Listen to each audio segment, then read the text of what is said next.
Bonjour à toutes et à tous, bienvenue au 5e jeudi de l'IEV consacré au défi de l'économie post-Covid. Pour aborder cette thématique très importante, nous avons la chance d'accueillir deux invités. Estelle Cantillon, tu es docteur en économie à l'ULB, directrice de recherche au FNRS. Thomas Derwin, ancien directeur de l'Institut Emile van der Velde et actuel secrétaire d'État à la relance et aux investissements stratégiques.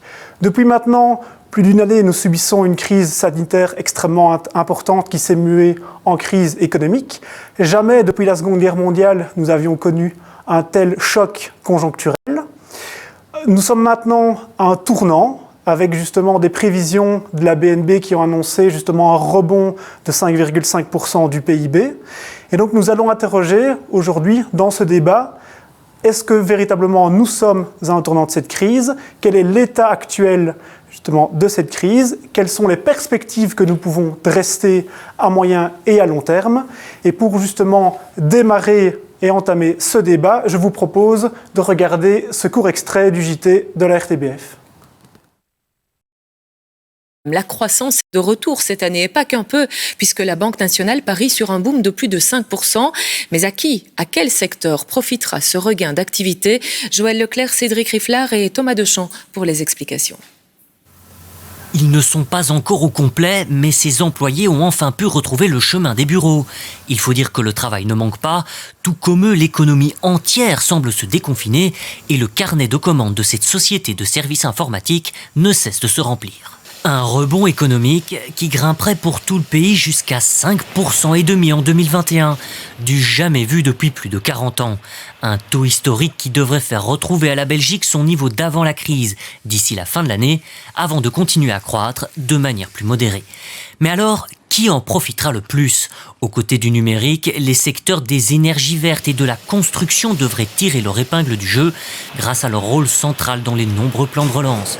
Problème, dans tous ces secteurs, la pénurie de main-d'œuvre se fait déjà durement ressentir et les rares travailleurs qualifiés sont très sollicités. Un renforcement rapide de la formation empêchera peut-être la machine économique de se gripper, mais d'autres problèmes apparaissent déjà ailleurs. Chez les fournisseurs de matériaux de construction, par exemple, le risque de surchauffe est là aussi réel. Tout le monde profitera de la reprise, mais certains plus que d'autres.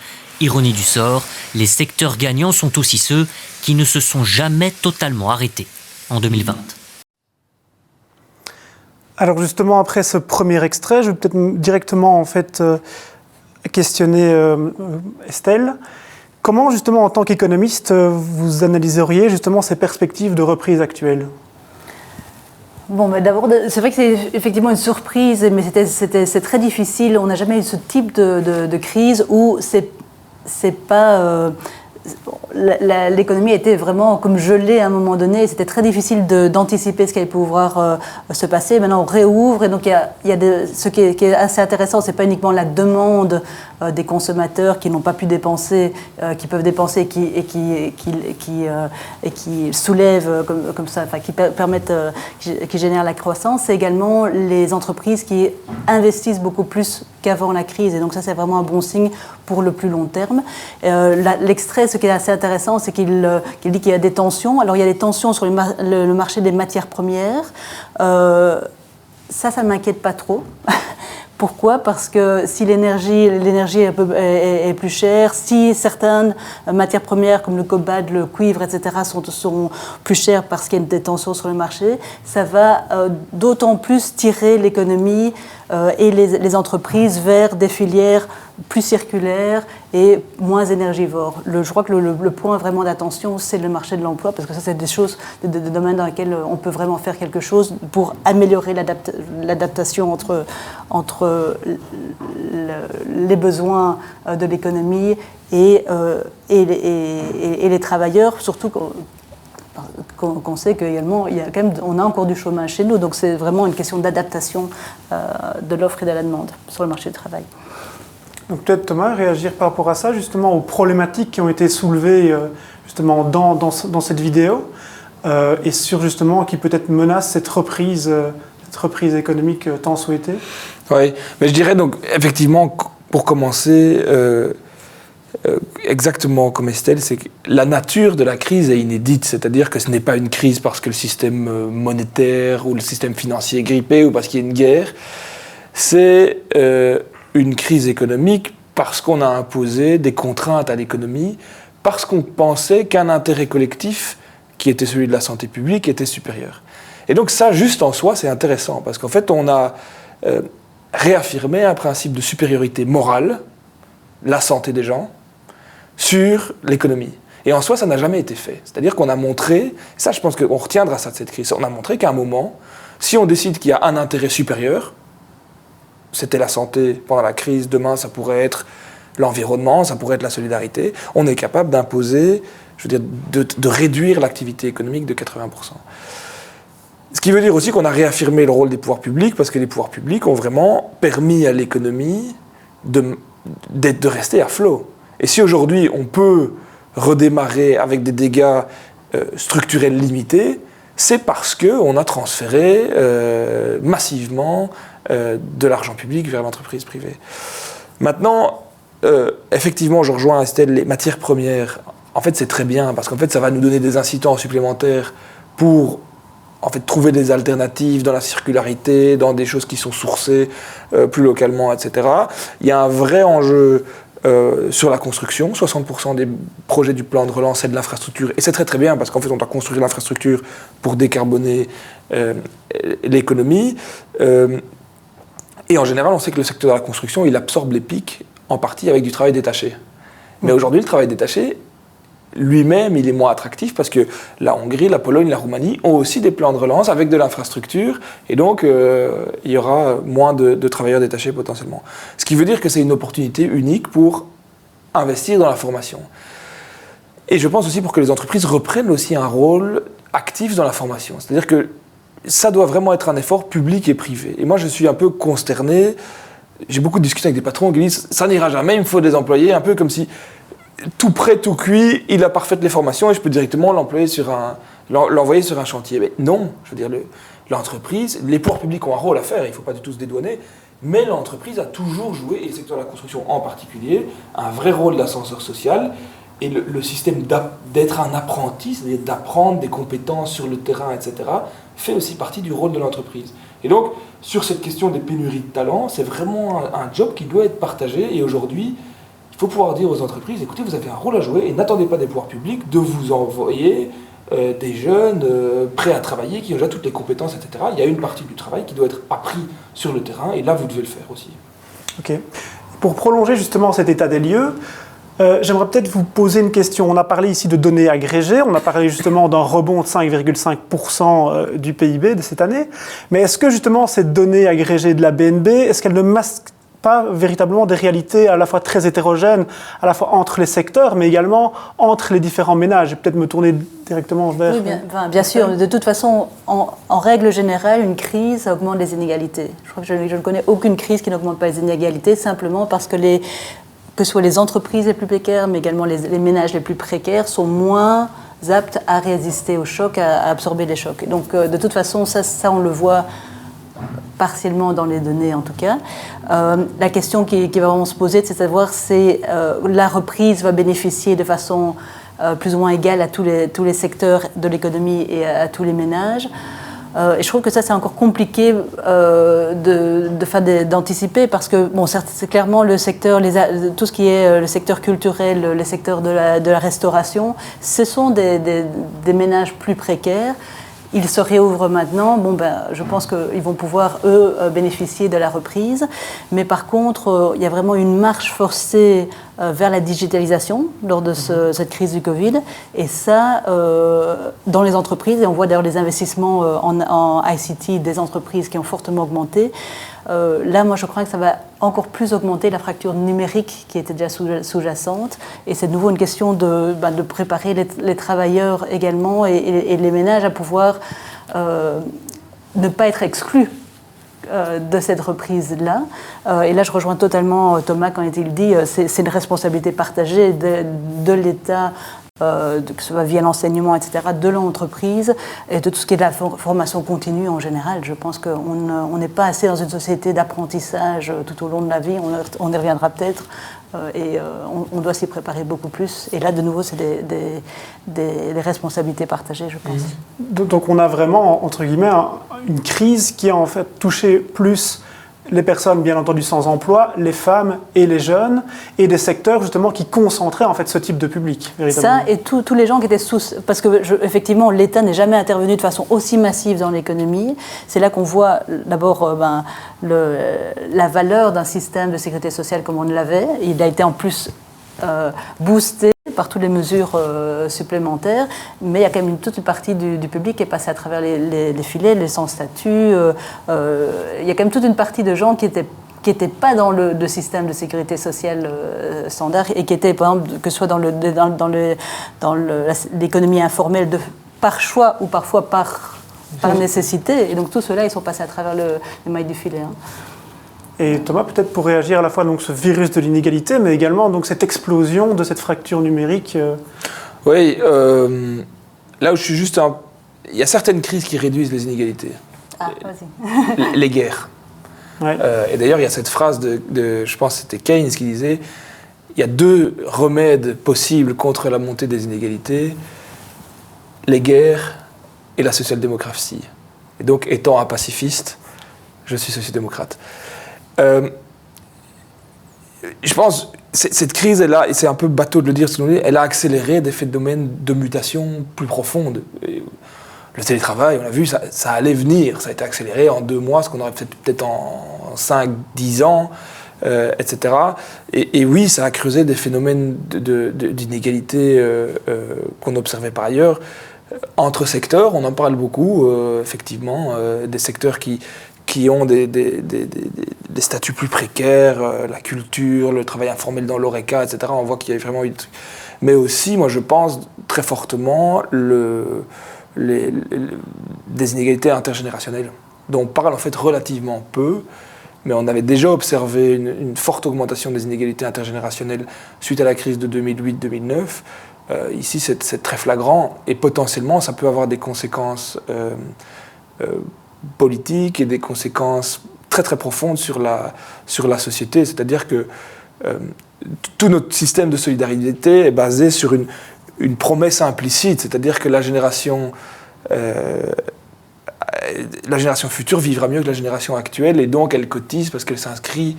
Si à partir d'un moment on n'arrive pas à maintenir cette promesse pour la génération des jeunes, qu'ils ont une place dans la société et qu'eux aussi vont pouvoir finalement prospérer, y contribuer, etc., alors en fait on casse le moteur même d'une société qui marche sur une solidarité intergénérationnelle, et ça va poser beaucoup de questions. Ok.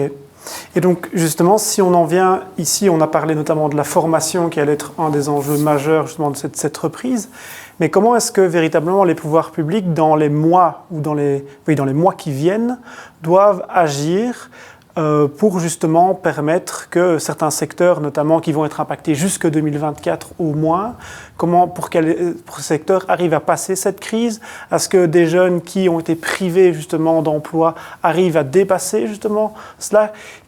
Quel est le rôle que l'État véritablement doit jouer à court et moyen terme là-dedans? Je ne sais pas qui veut réagir au départ dessus.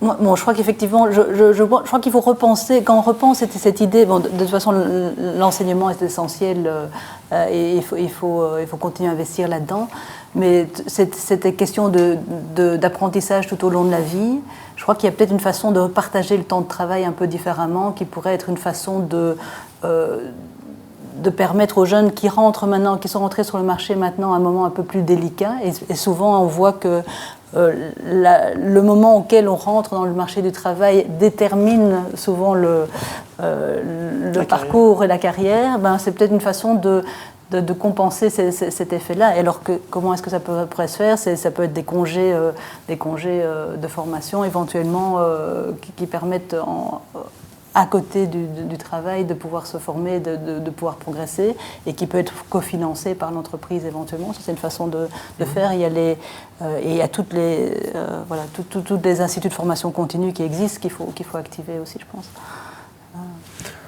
Oui, de façon un peu plus méta, je pense que... il faut éviter un retour à la normale trop rapide. Et toujours se rappeler qu'à un moment, on a traversé cette crise collectivement parce qu'on avait justement des dispositifs de protection sociale qui ont permis ce transfert massif du secteur public vers le secteur privé pour maintenir l'économie à flot, que c'est nécessaire d'avoir des systèmes de soins de santé qui sont capables d'accueillir et de gérer ce genre de pandémie, qu'on aurait dû avoir une politique industrielle beaucoup plus active plutôt que d'avoir des chaînes de valeur qui sont segmentées entre les quatre coins du monde et donc on ait des dépendances stratégiques très importantes sur certains biens qui sont importants, etc. Et donc il faut faire en sorte d'éviter un retour à la normale, genre ok c'est bon, c'est fini. Non, ça a quand même montré des choses qui sont très très importantes sur le rôle de l'État et les limites d'une dérégulation excessive de certaines activités économiques. Je le dis souvent quand je présente le plan de relance, mais bon, ça va rester une crise sanitaire sans précédent, une crise socio-économique avec des variations de PIB qu'on avait pu observer depuis la Seconde Guerre mondiale. Mais c'est aussi un moment, justement, où on s'est rendu compte de toute cette valeur-là, de l'importance des communs, de l'importance d'investir, parce que c'est les fondements de demain, mais aussi d'investir parce qu'aujourd'hui, on a un choc systémique qui a la nature d'une pandémie, mais demain, si on n'arrive pas à maîtriser la trajectoire du réchauffement climatique, on va avoir des crises à répétition parce que nos sociétés ne sont pas designées pour évoluer avec plus de degrés. Donc on va avoir des phénomènes météorologiques extrêmes, on va avoir des pannes électriques parce que nos systèmes électriques ne résistent pas.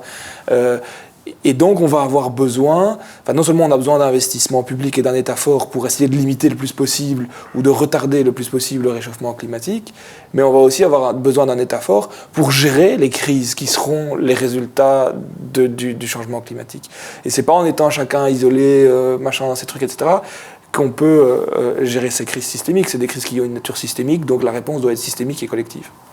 Et peut-être une dernière justement question sur cette problématique de la reprise. On a vu également durant cette crise une augmentation massive de l'épargne, notamment où on a dépassé, donc je pense, les 25 milliards justement durant cette crise.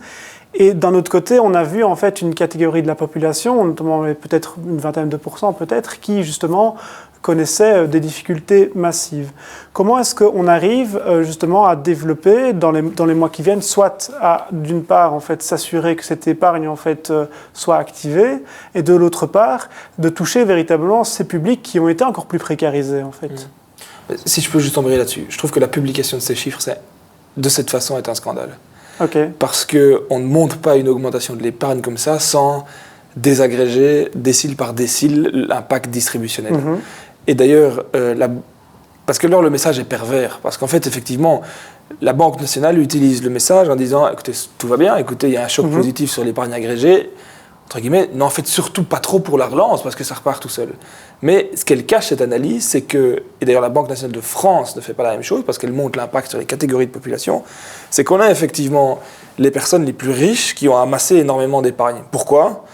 Moins impactées par le télétravail, elles pouvaient plus télétravailler, donc moins impactées par la chute de revenus liés au revenu du travail. 2, tout ce qui est consommation de biens de luxe, resto, vacances, etc. Ben oui, t'es plus parti en vacances, t'es plus allé au resto, donc t'épargnes. Par contre, les catégories de travailleurs les moins favorisées, eux, ont un impact négatif. 1, parce qu'ils sont impactés, ils ne peuvent pas télétravailler. 2, parce qu'effectivement, certains biens, le prix de certains biens a augmenté, etc. Donc, l'analyse, entre guillemets, c'est vraiment l'expression pour moi d'une analyse qui... La preuve que raisonner sur des moyennes peut avoir des mauvaises implications en termes de prise de décision. Et donc, pour moi, c'est essentiel. Et d'ailleurs, on l'a dit à la Banque nationale, cette analyse n'a du sens que si on le fait décile par décile. Et c'est pour ça qu'il faut prendre derrière des mesures beaucoup plus ciblées pour aider les déciles de la population qui ont toujours des difficultés, les jeunes, certains secteurs, etc. Et ça, c'est vraiment important. Et vous, Estelle, est-ce que vous considérez donc qu'il faudrait encore des mesures additionnelles ciblées alors juste sur ces catégories et ces déciles dont Thomas parle ? Alors, moi, j'ai l'impression que, donc d'abord, je crois qu'il faut voir comment l'économie va reprendre effectivement et ces secteurs-là vont être réouverts. Je trouve que la priorité devrait être d'utiliser ce qui s'est passé et le diagnostic qu'on a fait des trous dans le filet de sécurité. Et je crois que de s'assurer que la protection sociale soit plus largement Donc un renforcement de la protection sociale pour justement couvrir l'ensemble de ce filet, quoi. Je pense que ça c'est quand même... moi, ça me semble que c'est la partie la plus choquante de savoir que certains qui sont passés à travers le filet... Ouais, donc dans le diagnostic, vous mettez vraiment la cible là-dessus. C'est justement ceux qui ne sont pas... Et si je peux faire la pub de travail de mes collègues au sein du gouvernement fédéral, je pense que ça doit être le guide de notre action, et c'est vraiment ce sur quoi on a le focus au fédéral.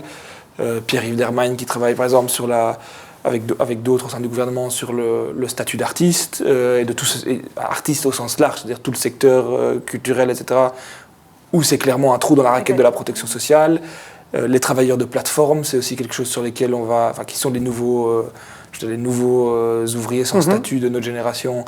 Comment est-ce qu'on fait pour avoir une protection sociale et une position de négociation forte face aux plateformes. Karine Lalieu qui travaille dans le plan de relance, notamment il y a plusieurs projets sur la fracture numérique parce que c'est un enjeu majeur.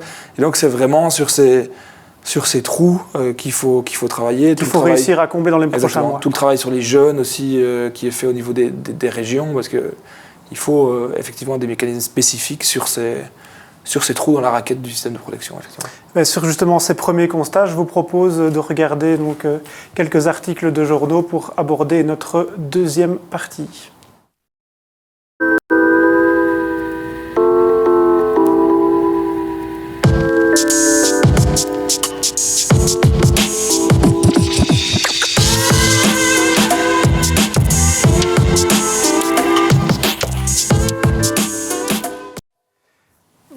C'est différent en fait. Ces articles de journaux permettent véritablement de s'interroger sur qu'est-ce que véritablement, comment on va définir ce monde post-Covid. Comment véritablement on va réussir à justement apporter une réponse à la fois à cette crise sanitaire, cette crise économique et justement cette crise climatique. Est-ce que véritablement la crise Covid n'a pas servi de révélateur véritablement d'enjeux en fait qui en partie étaient déjà là, mais qui maintenant entre guillemets s'imposent à l'agenda? Et c'est en fait ce que révélaient ces différentes unes. Donc je ne sais pas en fait quelles sont les leçons que vous mettriez directement en avant via cette crise. Peut-être Estelle, si vous... Oui, plusieurs. D'abord, je crois que c'est assez remarquable de voir que les lignes changent partout dans le monde, et pas uniquement en Belgique. Les enjeux sociaux dans le monde anglo-saxon sont devenus vraiment sont passés vraiment à l'avant-scène, ce qui n'était pas le cas avant. En plus, les enjeux raciaux, les enjeux climatiques. Et donc je trouve qu'il y a vraiment partout les lignes politiques bougent, et ça c'est pas mal parce que une grosse partie des enjeux nécessite une coopération internationale en matière climatique, en matière sanitaire, en matière même de gouvernance économique, puisque si on parle par exemple en termes de taxation minimale des entreprises et de concurrence fiscale, c'est un des gros enjeux où il y a eu un G7 récemment qui s'est positionné sur ce sujet-là. Et donc le fait que les lignes bougent partout, ça c'est quand même, ça me semble vraiment essentiel. Et peut-être pour revenir plus précisément, la question c'était... les leçons véritablement. Et là, l'autre chose frappante qui par rapport aux leçons, c'est que on voit, et Thomas l'a mentionné avant, des crises, on va en avoir d'autres. Des pandémies, on va en avoir d'autres. On va avoir la crise climatique va nous amener d'autres, que ce soit des grosses sécheresses, des grosses inondations, des gros changements structurels de l'économie. Donc, on va en avoir d'autres. Et c'est intéressant de repenser la société et l'économie dans la société de façon beaucoup plus résiliente par rapport à ces chocs futurs qui sont absolument inévitables. Et le filet de sécurité sociale est un des facteurs de résilience. L'éducation en est un, l'organisation de l'espace en est un autre. Et c'est toutes ces questions-là qui vont pouvoir être repensées, je pense, qui devraient être repensées en fait, pour repenser la résilience de notre société. Et c'est aussi, parce qu'on a parlé beaucoup État versus marché, mais je crois qu'il y a vraiment un triangle. Il faut réfléchir en termes de triangle. Il y a la société civile qui a en tout cas, lors de la gestion de la première vague en Belgique, elle a été un peu... elle était présente, mais elle a été ignorée. Et c'était vraiment on apprenait. Hein. C'était vraiment, c'est l'État qui va te faire on va tout faire pour vous. Attendez, il ne faut pas de masque tant que l'on ne sait pas commander des masques. Or, je crois qu'il y avait aussi une société civile qui a un rôle à jouer dans cette résilience de l'économie plus généralement. Et je crois qu'il faut vraiment penser en triangle et activer les trois. C'est pas juste un curseur à déplacer entre l'État et le marché, je pense. Et en tant qu'homme politique, qu'est-ce que vous mettriez en avant dans les leçons qui vous ont, entre guillemets, choqué via cette crise et que vous avez retenues ? Mais moi, je pense que c'est la place et le rôle de l'État, je trouve. On a vraiment cette période où on a beaucoup questionné la place et le rôle de l'État. Avec beaucoup de bashing contre la puissance publique à certains moments, mais au final, et en particulier sur le cas belge, on se rend compte à la fois de la nécessité absolue d'avoir un État qui est fort, un État qui est capable de répondre de façon précise à des problématiques spécifiques. Et je dirais la réflexion aussi s'étend sur les investissements publics et la nécessité, en fait, et aujourd'hui c'est très particulier, d'ailleurs il n'y a presque plus personne qui soutient le fait que les investissements publics sont si bas, même les libéraux, entre guillemets, sont pour un réinvestissement massif.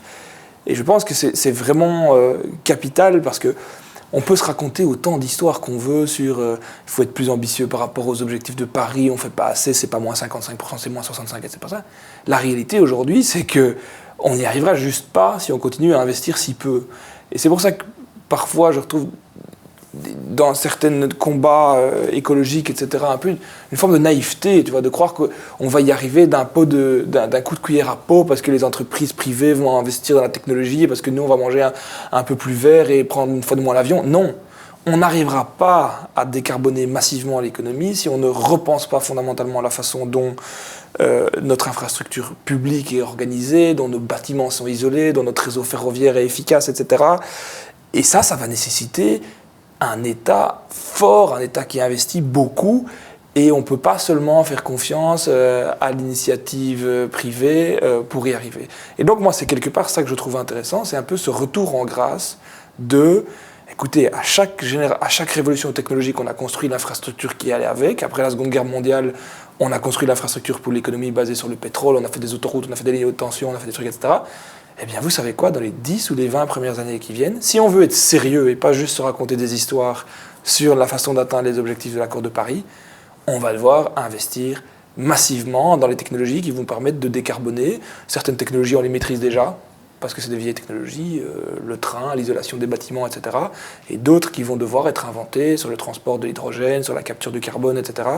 Mais ça va demander des moyens publics significatifs. Et ce n'est pas des moyens publics qui vont s'ajouter aux dépenses structurelles de l'État, parce que si on le fait et qu'on le fait bien, ça crée aussi des opportunités socio-économiques qui vont permettre d'avoir un impact négatif sur les dépenses qu'on a en sécurité sociale, parce qu'on remettra des gens à l'emploi dans ces nouvelles filières, etc. etc.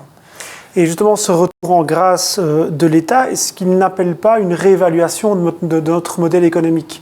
Donc on a vu durant les années 30, en fait, on a remis en cause, entre guillemets, l'ancien modèle. Dans les années 70, avec justement la fin des 30 glorieuses, etc., on a eu l'émergence d'un nouveau modèle. Est-ce que maintenant, avec ce triptyque, justement, crise sanitaire, crise écologique, qui s'impose maintenant enfin à l'agenda, et là je m'adresse directement à l'académique, comment est-ce que vous envisagez ça ? Est-ce que justement ça appelle un nouveau modèle économique avec justement une nouvelle place de l'État ? Alors moi j'irais même plus loin, donc je rejoins totalement Thomas en disant qui dit que l'État en Belgique n'avait pas assez investi, on est en train de récupérer du retard et que l'investissement public est essentiel. Les infrastructures de transport ont un rôle essentiel sur les choix de mode de transport. Il y a plein de choses comme ça qui sont essentielles, c'est des biens publics essentiels. Mais j'irai plus loin.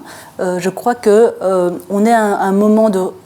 si on veut vraiment être sérieux au niveau de la transition climatique, c'est vraiment un mode d'organisation de l'économie, de la façon dont on produit les biens et dont on consomme les biens qui va devoir être fort différent. Et donc c'est comme si on passait d'une façon de s'organiser à une autre façon totalement différente.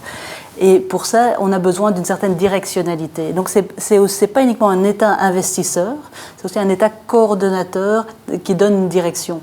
Et donc par exemple, il y a des endroits où il y a des questions de poulet d'œufs, si je veux bien. Et donc, parfois, il faut investir dans un truc pour que l'autre chose vienne. Donc, par exemple, l'infrastructure de transport, les pistes cyclables, etc., ça, c'est l'État qui investit. Ça permet un changement de mobilité et des moindres émissions de carbone. Mais dans d'autres cas, la directionnalité, elle peut se donner avec des signaux prix, par exemple aussi. Donc un prix sur le carbone permettrait de mobiliser également les investisseurs privés. Parce qu'on a parlé de l'épargne privée de certains ménages plus aisés. Bien, pour l'instant, une partie de ces ménages, ils pourraient également investir dans leur maison, isoler leur maison, etc. À l'heure actuelle, avec le prix de l'énergie actuelle, ce n'est pas rentable pour la plupart de ces ménages. Okay, c'est des économies d'énergie. Et donc, ils ne vont pas utiliser leur épargne de cette façon-là. Mais s'ils faisaient face à un prix pour leur consommation en énergie d'origine fossile, en tout cas plus élevée, bien, ça permettrait de mobiliser leur épargne privée pour faire ces travaux-là, alors qu'actuellement, et donc ça c'est un de mes dadas, je suis désolée, mais pour l'instant, on subventionne les comportements qu'on estime être bons, installer des panneaux solaires, une voiture électrique, mais pour chaque émission de carbone épargnée grâce à ces achats-là, en fait, ça coûte très très cher au budget de l'État. Vraiment très très cher. Ça coûterait beaucoup moins cher s'il y avait un prix sur le carbone et avec un mécanisme de compensation évidemment pour les ménages les plus pauvres. Ok, donc on arriverait justement à associer cette crise sociale et cette crise climatique tout à fait, avec des dispositifs qui seraient directement prévus pour les catégories. Tout à fait, parce que pour l'instant on est en train, on va pas y arriver. Je crois on a besoin d'investir, mais à l'heure actuelle avec le taux de retour de tous ces subsides qu'on donne pour faire basculer une partie du secteur privé, c'est juste pas possible. Oui, tout à fait. Avec le gros point d'attention, c'est les impacts de distribution, parce qu'on sait qu'effectivement, c'est tout l'enjeu, c'est effectivement de ne pas pénaliser les ménages qui, entre guillemets, subiraient la double peine d'à la fois avoir un prix et de renforcer les... Mais actuellement, les subsides, ils sont tout à fait régressifs. Ouais. Les voitures de société... Pour les panneaux solaires, c'est pas les ménages. Tout cela, c'est pour l'instant aussi régressif. Et j'ajouterais aussi qu'il y a l'État investisseur, l'État qui peut fixer un prix sur le carbone, etc. Et il y a une vraie réflexion à avoir sur l'État régulateur aussi. Tu vois, il y a aussi beaucoup de sujets sur la taxe carbone aux frontières. Comment est-ce qu'on fait pour que les matériaux, par exemple, on va investir beaucoup dans l'infrastructure, mais si on investit et que c'est des matériaux qui viennent de Chine, non seulement c'est une catastrophe écologique parce qu'on va devoir transporter tous ces trucs jusqu'ici, mais en plus de ça, on ne stimule pas des filières et donc l'effet multiplicateur est moins élevé en Belgique. Donc il y a cette question-là. Il y a la question aussi de la réglementation des marchés publics. Comment est-ce qu'on peut faire pour moins pondérer le prix dans les marchés publics, mais intégrer d'autres aspects environnementaux, d'autres aspects sociaux pour finalement... Et c'est vraiment, moi, c'est ce qui m'empêche de dormir maintenant qu'on a rendu le plan de relance. C'est de dire, OK, on va bazarder des milliards dans l'économie en infrastructure, mais si c'est des multinationales avec des travailleurs détachés et des matériaux qui viennent de Chine, là, non seulement l'impact environnemental sera énorme, mais en plus de ça, mon impact sur l'économie belge pour construire des filières, insérer des jeunes, etc., sera beaucoup moindre, quoi. Et donc, comment est-ce qu'on peut contraindre ? Et c'est là que c'est vrai qu'on se coince dans la réglementation des marchés publics, où c'est compliqué.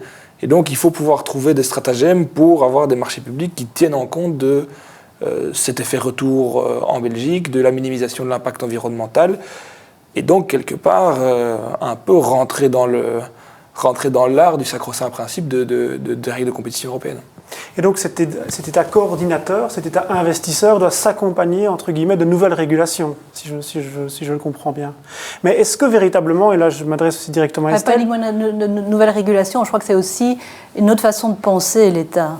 Parce qu'un État coordinateur, c'est un autre rôle. Parce qu'un État régulateur, ça va dans une direction. Hein, c'est l'État qui donne des règles au marché. Un État coordinateur, c'est un État qui facilite aussi et qui est une des parties prenantes de ce mécanisme où il y a une poule et l'œuf qui doivent bouger, plusieurs choses qui doivent bouger. Je pense que c'est vraiment une autre façon de penser des acteurs publics. Alors il faut voir comment... je crois que les agences de développement local sont plus dans ce mode de réflexion-là que les agences de régulation standards, quoi.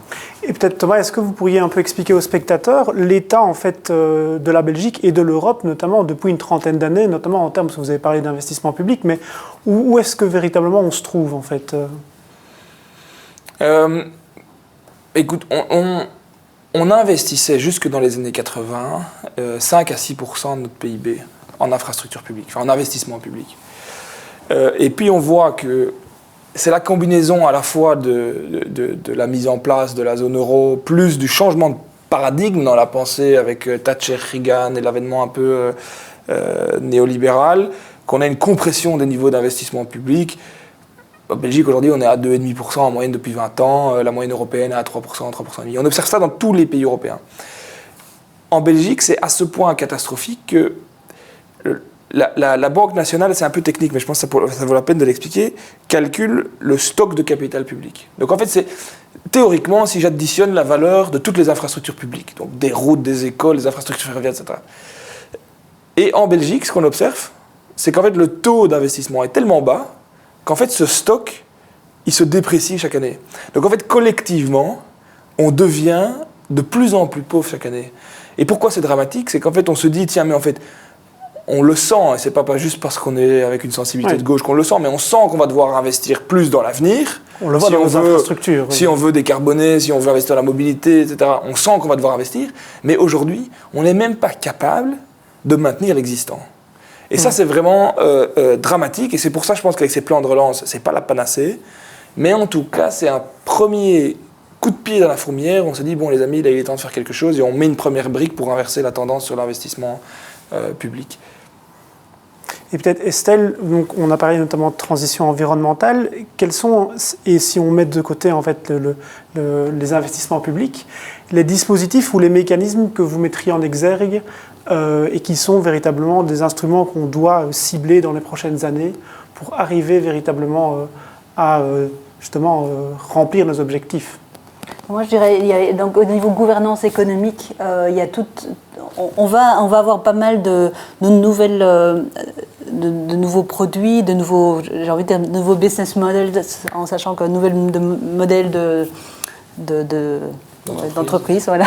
Et je crois que c'est important de garder le marché suffisamment ouvert pour permettre cette innovation en termes de modèles d'entreprise qui pourront répondre aux besoins de la nouvelle économie d'une certaine façon. Donc ça, je crois que et ça, on n'a pas cette on a des marchés très concentrés quand même en Belgique et qui sont pas spécialement ouverts, surtout que par exemple les données en général, mais ça peut être, et c'est pas uniquement des données médicales, ça peut être des données de mobilité, les données environnementales, tout ça c'est des sources potentielles de nouvelles créations d'entreprises pour servir ces secteurs-là. Et elles sont très difficilement accessibles encore en Belgique. Or, je crois qu'il faut gérer je trouve qu'il faut vraiment gérer l'accès au marché, le faciliter pour toute nouvelle entreprise et favoriser la création d'entreprises et l'innovation dans ce domaine-là. Et puis au niveau public, je trouve qu'on n'a pas encore assez la culture d'évaluation. Et l'évaluation, c'est pas uniquement de dire on fait une analyse ex ante des projets, comme ça a été fait dans le cadre du plan de relance. C'est aussi une analyse ex post, mais aussi se dire qu'en fait, on a besoin de devoir corriger des mécanismes. C'est tout à fait normal. C'est pas une erreur. Et parfois, cette culture-là, peut-être pas. Il y a un cycle en fait, et on doit pouvoir ajuster des modes de gouvernance, et il faut que ces modes de gouvernance soient aussi suffisamment flexibles. Et parfois, on met en place des réglementations qui sont très compliquées à changer, et qu'une fois que c'est mis en place, ça crée des gagnants et des perdants de tout changement. Et je crois qu'il faut, si on peut créer cette flexibilité dans les mécanismes économiques, ça devient un peu technique, hein, mais et pourquoi c'est important? C'est parce qu'on ne sait pas ce qui va se passer dans 10 ans ou dans 20 ans. On a besoin d'une flexibilité et de s'ajuster, et c'est normal. Pour pouvoir affronter justement ces défis de demain. Voilà. Et je trouve que c'est normal de se dire qu'une réglementation, elle n'est pas là pour 10-20 ans nécessairement. Elle doit pouvoir être ajustée. Peut-être une dernière question justement sur ces leçons post-Covid.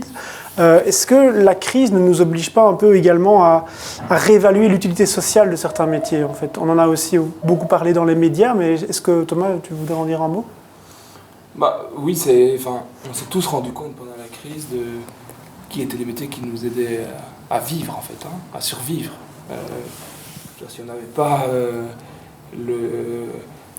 les caissières et les gens qui font le réagencement dans les supermarchés pour les biens de première nécessité, etc., on n'aurait pas traversé la période.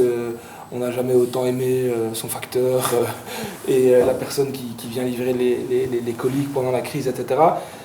Et paradoxalement, c'est ceux qui étaient justement le moins, qui avaient les emplois qui étaient les moins faciles pour le télétravail, etc. Et donc, il y a vraiment cette notion de correction pour l'utilité sociale des métiers. Et c'est aussi une réflexion par rapport au marché, de se dire pourquoi est-ce que le signal prix de ces métiers, qui pourtant en fait sont les métiers qui nous permettent de survivre, sont si peu valorisés, parce que souvent c'est les métiers qui ont les statuts les plus précaires, les salaires les plus bas, alors qu'il ne faut pas tomber dans la caricature, mais je veux dire d'autres fonctions qui en fait sont des fonctions intéressantes pour la société, mais qui ne sont pas nécessaires à son fonctionnement, des peinards chez eux avec des niveaux de salaire beaucoup plus confortables. Et donc c'est vraiment cette réflexion, je pense encore une fois, et je l'ai vu notamment avec le président Magnette dans les négociations, les lignes ont quand même un peu bougé. Et c'est intéressant de se dire, moi j'ai souvent des copains qui me disent, tiens, pourquoi est-ce que tu t'intéresses encore à la politique, tout ça c'est foutu, machin, truc, etc. Mais regarde quand même sur les 15 derniers mois comment les lignes ont bougé. C'est fou en fait. Il n'y a plus personne qui va se dire qu'une sécurité sociale forte pour assurer des transferts massifs, quand même, parce que ça a du sens. Plus personne qui va se dire, tiens, un choc systémique, oui, ça peut exister. Et donc les lignes ont vraiment bougé. Les mêmes gens à la Commission européenne qui, il y a 3 ans, nous disaient, non, vous n'investirez jamais, pacte de stabilité, etc. Maintenant, les mêmes personnes dans les mêmes bureaux te donnent de l'argent pour investir et te disent, tu dois le faire le plus vite possible. Le monde peut bouger. Et ça, c'est vraiment le message d'espoir que je retiens de cette crise du Covid, c'est les lignes peuvent bouger et maintenant, il faut vraiment concrétiser dans les prochaines années et mener les combats dans ce sens parce que cette crise nous a montré le champ des possibles.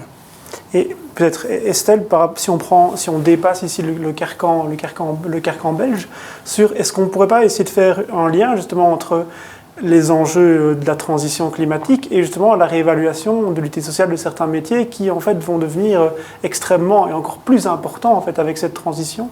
Je ne sais pas si le lien est possible. Mais... alors je ne vois pas le lien direct, mais je crois que par rapport à la revalorisation de certains métiers, une grosse partie des métiers dont on parle ici, c'est des métiers qui sont dans le secteur public en fait, aussi en partie ou parapublic. Et donc c'est ça qui est intéressant aussi parce que et les prix sont fixés, c'est pas vraiment la loi du marché qui fixe le prix en l'occurrence. Par exemple, quand on parle des infirmières, etc., on en manque. On en importe, ce qui est d'ailleurs scandaleux parce qu'on en importe souvent de pays qui en auraient plus besoin. Je crois que ça pose une question de savoir, après il y a le financement, il faut réfléchir au financement, mais c'est vrai que c'est des trucs où je pense le fait que les lignes ont bougé, c'est intéressant parce que ça peut en tout cas ouvrir la boîte des possibles. Après il faut regarder le financement des soins de santé par exemple, comment est-ce qu'on équilibre le compte. L'enseignement est la même chose, c'est des boulots aussi importants où souvent il manque également de main-d'œuvre. Après, il y a des secteurs plus dans le privé, construction, etc., où là aussi il y a des déséquilibres entre offre et demande. Okay. Je vous propose maintenant donc, de passer à la 3e partie du débat qui concernera spécifiquement le volet européen avec une petite vidéo d'introduction sur ce qu'est le RRF. Au cœur de ce vaste plan européen pour remettre l'Europe sur pied après la pandémie de coronavirus, la relance et la résilience. 312 milliards et demi d'euros de subventions et 360 milliards d'euros de prêts seront consacrés aux investissements publics et aux réformes visant à renforcer les économies des pays de l'Union européenne. Pour pouvoir bénéficier de cet argent, les États membres doivent préparer des plans de relance nationaux qui montrent qu'ils alloueront 37% du fonds de relance à la transition vers une économie plus verte et 20% à la digitalisation de l'économie. Ces plans doivent être soumis à la Commission européenne d'ici à la fin du printemps et les premiers paiements sont attendus cet été. Donc on a vu justement cette vidéo sur le RRF. Alors je vais me tourner directement vers le secrétaire d'État en charge de la relance. Est-ce que véritablement avec à la fois les déclarations de Biden sur la remise en cause de la théorie du ruissellement, mais également avec justement des investissements massifs publics avec différents plans d'un côté et de l'autre une Chine justement qui s'affirme encore plus, est-ce que l'Europe en fait assez ? La réponse est clairement non.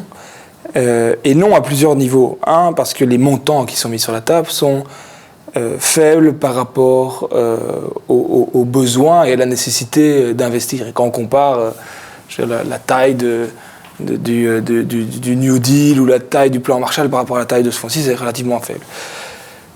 Deuxièmement, parce qu'en fait, c'est quoi l'enjeu aujourd'hui ? L'enjeu, c'est que l'Europe tienne son rang et que l'Europe, quelque part, mettra un holà dans un mouvement de déclassement de l'Europe depuis 20 ans par rapport à la Chine, par rapport aux États-Unis, en matière d'emploi, en matière d'innovation, en matière de poids géopolitique et stratégique. Or, qu'est-ce qui va se passer, en fait ? Ce qu'on voit, c'est que chaque fois que Biden rajoute une couche dans son plan, le FMI revoit les prévisions de croissance de l'Amérique à la hausse. Et donc, il y a progressivement un gap qui se crée dans les perspectives de croissance entre l'Europe et les États-Unis. De la même façon qu'il y a eu un gap qui s'est créé très très fort suite à la crise de 2008, quand Obama avait réinvesti massivement, là où nous, on s'était appliqué l'austérité à tous les étages. Et donc, ce qui va se passer, c'est qu'en fait, on va avoir à un moment un retour à 2-3% d'inflation. On ne sait pas si c'est dans 6 mois ou dans 6 ans, mais ça va arriver. Et donc, en fait, quand l'inflation va revenir, si la croissance reste molle, parce qu'on aurait été incapable, via des investissements, à stimuler le potentiel économique, de croissance économique à long terme de l'économie, en fait, en Europe, je veux dire, les Américains vont avoir de l'inflation, mais avec une croissance élevée. Nous, on va avoir de l'inflation en partie importée des États-Unis, parce qu'ils vont imposer, via leur croissance, des pressions sur les marchés des matières premières, etc., mais avec une croissance molle. Ce qui veut dire qu'en fait, on va accélérer le lent et inexorable déclin européen. Et donc, pour moi, l'enjeu, il est vraiment à la fois de non, c'est pas assez parce que les besoins sont là. Je veux dire, on n'a pas 2 fois la nécessité d'investir dans la décarbonation de l'économie, et 2, parce qu'il y a un enjeu aussi par rapport à l'Europe, et on veut rester, il y a des technologies dans lesquelles on est à la pointe, historiquement, etc. On doit conserver un leadership européen et avoir de l'ambition pour l'Europe. Estelle, si vous voulez. Oui, juste peut-être pour nuancer quand même, parce que bon, les États-Unis, ils sont dans un état au niveau qualité infrastructure, éducation, enfin ils viennent de beaucoup plus loin d'une certaine façon, donc les besoins étaient beaucoup plus grands.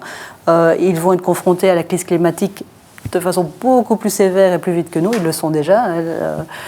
Et donc je crois qu'il y a les besoins étaient plus importants aux États-Unis. Par contre, les États-Unis ont cette capacité d'innovation qui reste encore un petit peu qui reste plus faible en Europe. Et là, il faut vraiment y avoir et attention, on a des champions aussi en Europe, on a des champions en Belgique aussi. Et je crois qu'il y a vraiment une question de se poser de comment on arrive à favoriser cette innovation et ces pôles, c'est vraiment ces pôles de compétences européens qui soient à la pointe. Et ça va de la recherche fondamentale à cette transformation de la recherche fondamentale en entreprise et en idée d'entreprise. Et il y a 2 choses qu'on peut apprendre vraiment des États-Unis et de Biden singulièrement. Un, c'est la notion d'État stratège. On pense toujours que nous, on est des interventionnistes européens et que eux, c'est free market, etc. C'est exactement l'inverse. Donc vraiment, en matière d'innovation, comment est-ce qu'on peut faire, et je pense que les lignes bougent un peu à la Commission européenne, pour se dire que dans les filières sur lesquelles on a intérêt à avoir une indépendance stratégique, pour les semi-conducteurs, pour les batteries, pour la question de recyclage, etc., il faut qu'on construise des champions européens. Alors on ne doit pas le faire à l'ancienne comme on a construit Airbus, etc., mais on doit avoir une approche européenne et de se dire qu'a priori, toujours se baser sur la Chine et les États-Unis, ça ne va pas le faire à long terme. Ça, c'est 1. Et 2, ce que Biden fait, et honnêtement, je suis presque honteux d'être européen et que ce soit les Américains qui montent la voie, c'est comment on finance tout ça. Et comment on finance tout ça ? Il n'y a pas 36 solutions, et c'est Biden qui nous montre le chemin. C'est disant, j'augmente la progressivité de l'impôt sur les quelques percentiles les plus riches du pays, et je m'assure qu'il n'y ait pas d'entreprise qui échappe à un taux de fiscalité minimal, et c'est ce qu'il fait. Et donc l'Europe suit, c'est très bien, mais honnêtement, ça fait des dizaines d'années qu'on parle de ces sujets-là en Europe, et on peut presque être honteux de se dire que finalement, il a fallu attendre d'avoir un candidat américain qui porte une politique de gauche pour le faire, alors que nous, on est censé incarner ces valeurs et ces combats-là. Donc ici, on a bien ciblé la nécessité de redévelopper une véritable politique industrielle en maximisant les potentiels d'innovation qu'on a en Europe et qu'on fait moins bien qu'aux États-Unis. Mais est-ce qu'il ne faut pas également faire évoluer le cadre européen ? Et là, je parle directement notamment des règles budgétaires et autres. Et ça, qu'est-ce que vous en pensez, Thomas ? Ben, on disait tout à l'heure qu'il fallait éviter un retour à la normale. Le problème, c'est que si on ne modifie pas les règles du pacte de stabilité, on va de facto retourner à la normale très très vite. Parce qu'en fait, on va avoir plein de discussions super géniales comme aujourd'hui, où on voit les possibles, etc. Puis on va se dire, ah ben non, c'est pas possible. Et je pense que une façon de penser différemment les règles du pacte de stabilité, c'est de considérer l'investissement pour ce qu'il est. L'investissement n'est pas une dépense. Dans n'importe quelle entreprise, il y a un bilan et un compte de résultat. L'investissement n'est pas une dépense. L'investissement est ce qui permet de créer les bases de la prospérité future, de l'innovation future, etc., etc. Et ce qu'on voit depuis l'avènement de Reagan, Thatcher et du paradigme, c'est qu'en fait, on considère l'investissement comme de la dépense. Et donc, qu'est-ce qui se passe ? En fait, on coupe des investissements, et donc la croissance est faible, donc les déficits sont plus élevés. Et c'est comme la médecine moyenâgeuse où on faisait des décennies, on se dit aïe aïe aïe, le déficit dérape, la croissance est molle, qu'est-ce qu'on fait ? On va encore couper un peu plus dans les investissements. Et en fait, on se coupe de tout le potentiel futur. Et donc finalement, avoir quelque part un pacte de stabilité qui protège la capacité d'investissement des États, quitte à l'encadrer. Je veux dire, effectivement, on n'est pas non plus des partisans de... L'argent est partout, etc. Il faut avoir une culture de gestion quand même, mais avoir cette capacité à protéger et à faire les bons investissements, c'est essentiel pour l'avenir. Et peut-être, Estelle, quels sont les changements structurels que vous mettriez en exergue au niveau du cadre européen, hormis justement... donc je rejoins Thomas là-dessus, pour qu'on compte les investissements de nouveau bien mesurés, etc., correctement. En Europe, il y a tout ce qui est taxation, je trouve, qui mérite vraiment une certaine attention. Alors, il y a la taxation minimale des entreprises qu'on a évoquée, qui demande une certaine coordination, parce que si jamais la Belgique aujourd'hui décidait d'imposer un taux effectif à ces entreprises, elles auraient tôt fait de déménager. Donc, je crois que ça demande un peu une certaine coordination, mais il n'y a pas que ça. Par exemple, il y a vraiment une concurrence fiscale qui est plus ou moins organisée quand même au niveau européen, et y compris dans des domaines qui sont néfastes pour le climat, puisque par exemple pour l'aviation, il n'y a pas de TVA sur les tickets. Ça, c'est une directive européenne. Il y a quand même des projets dans le cadre du Green Deal de réviser la directive sur la taxation, entre autres pour les matières énergétiques, pour corriger ça, et je crois que ça va être vraiment essentiel, parce que ça va permettre de donner aux États un certain levier, et de pouvoir, parce qu'on a peu abordé la fiscalité à différents moments, mais à un moment donné, on va devoir, je crois qu'il faut aussi bouger la fiscalité du travail vers la fiscalité environnementale et l'entreprise, puisque, en tout cas, éviter les niches qui existent pour les multinationales qui vont au Luxembourg, en Irlande. Et c'est assez intéressant de voir... avec des avancées récentes quand même. Mais non, elles sont des annonces pour l'instant. Okay. Ce n'est que des annonces. On n'en est encore nulle part. Pour l'instant, ce n'est que des annonces. Thomas, sur la fiscalité ? Sur justement... oui ? Non, je pense que c'est un enjeu... c'est un enjeu majeur. C'est un enjeu majeur à la fois sur la partie... je veux dire, le fait que les plus grands groupes aujourd'hui sont des groupes qui échappent la fiscalité, notamment on pense aux géants du numérique, c'est vraiment... qui étaient les gagnants de la crise en plus. Donc, sur le fait qu'effectivement, en bougeant sa base fiscale, etc., on peut très facilement jouer les règles du système, il y a des travaux majeurs à faire. Et aussi au niveau de l'optimisation fiscale individuelle. Je veux dire, il y a des travaux...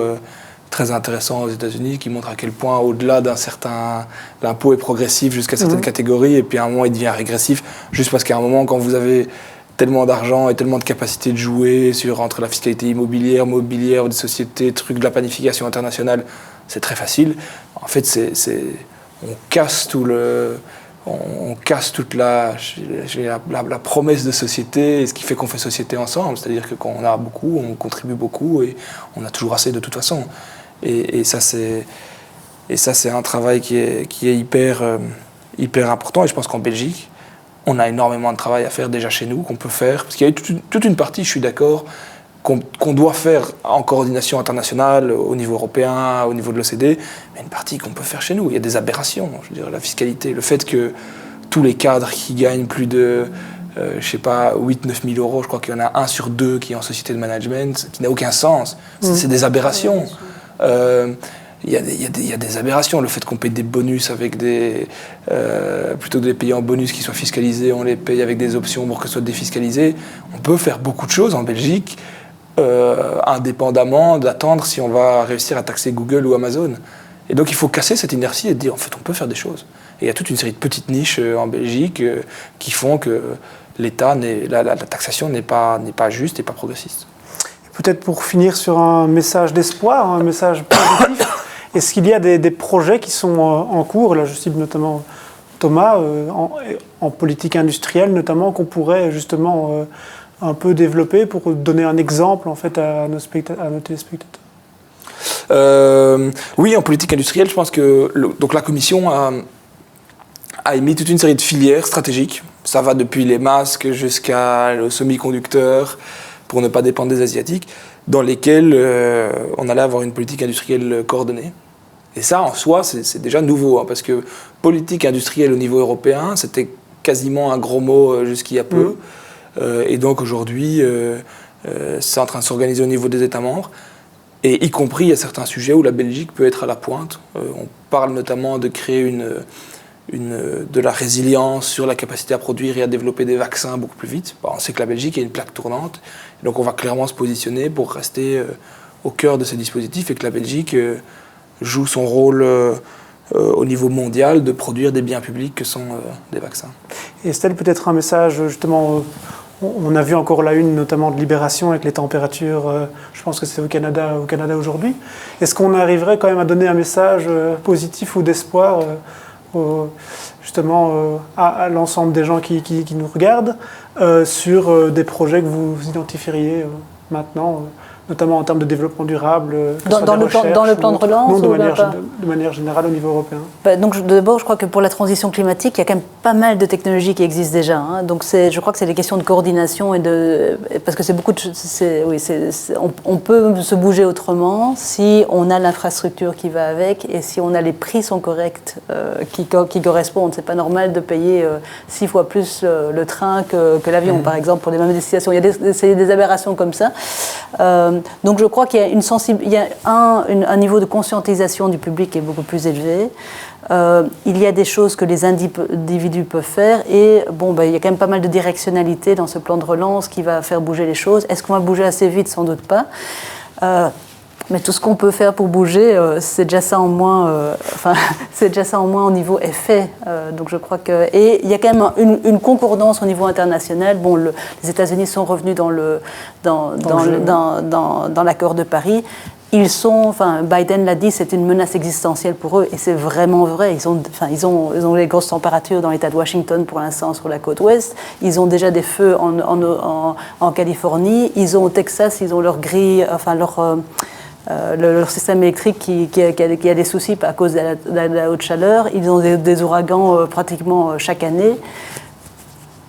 Eux, ils vont bouger assez vite. Ils ont cette capacité de faire bouger les choses, mais ils viennent de loin. Hein. Ils viennent au niveau empreinte carbone par habitant, ils sont pratiquement le double de ce qu'on fait. Hein. Donc, ils viennent de très très loin, mais ils peuvent peut-être bouger et donner. Je crois qu'il y a une directionnalité qui est là, qui n'était pas là il y a 2 ans dans le monde. Un sentiment. Et bien, sur ces messages constructifs et positifs, je vais remercier en fait nos 2 invités pour la qualité des échanges et vous inviter au prochain jeudi de l'IEV à la rentrée. Merci à tous.